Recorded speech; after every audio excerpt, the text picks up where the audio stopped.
What if I told you that Russia just bought an entire country's priests for $1,200 each? This Sunday, Moldova, a tiny Eastern European nation caught between Russia and the West, holds elections that could determine whether it joins the European Union or falls back under Moscow's influence. But this isn't just about politics. This is about the weaponization of faith itself. Russia has turned the most sacred institution in Moldova, the Orthodox Church, into a propaganda machine. And we have the receipts.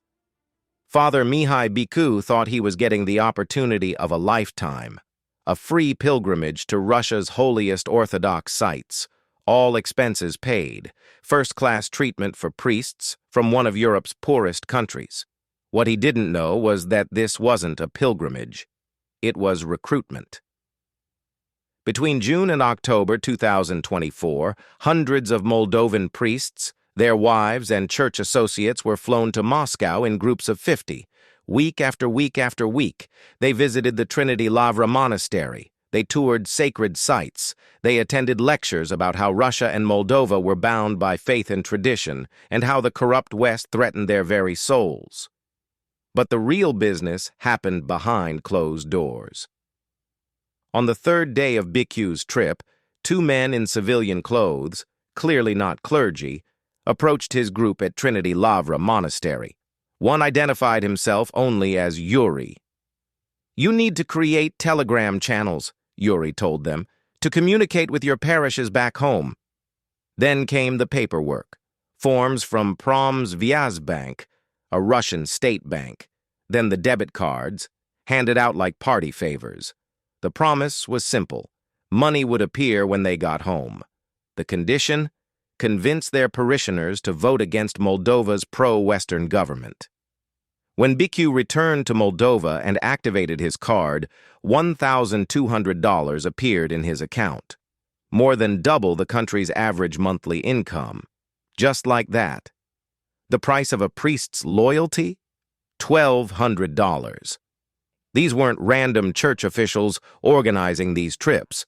Reuters identified 3 Russian political operatives directly linked to Putin's ruling party, accompanying the priests on their sacred journeys. Artyom Starostin, member of United Russia and leader of Putin's People's Front in Vladimir region. Alexander Ralnikov, former spokesman for a Kremlin-backed governor. Sergei Lazarev, United Russia counselor and advertising executive. These men weren't there for spiritual guidance. They were political handlers, turning monasteries into recruitment centers and holy sites into training grounds for information warfare. Russia didn't just interfere in Moldova's election. They purchased an entire religious institution. They turned priests into propagandists, parishes into propaganda outlets, and faith itself into a foreign weapon. For the price of a used car, Moscow bought the souls of hundreds of spiritual leaders and the trust of thousands of believers. This Sunday's election isn't just about Moldova's future. It's about whether democracy can survive when faith itself becomes a weapon of foreign interference. Moldova's national security advisor called it the most immoral feature of Russian electoral interference, using the most trusted institution in society to spread lies and propaganda. 27,000 people received these messages last month alone. In a country of 2.4 million, that's more than 1% of the entire population reached by Russian-controlled religious propaganda. This isn't just about Moldova. This is the blueprint. This is how democracy dies in the digital age, not with tanks or bombs, but with telegram channels and bank transfers, with trusted voices spreading foreign lies. On Sunday, Moldovans will vote. Some will choose based on hope for European integration and democratic values.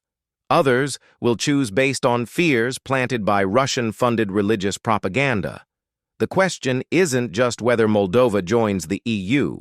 The question is whether any democracy can survive when foreign powers can buy trusted institutions with debit cards and all-expenses-paid trips. Father Bicu kept his $1,000 but chose his conscience. The question now is, what will Moldova choose? What would you choose?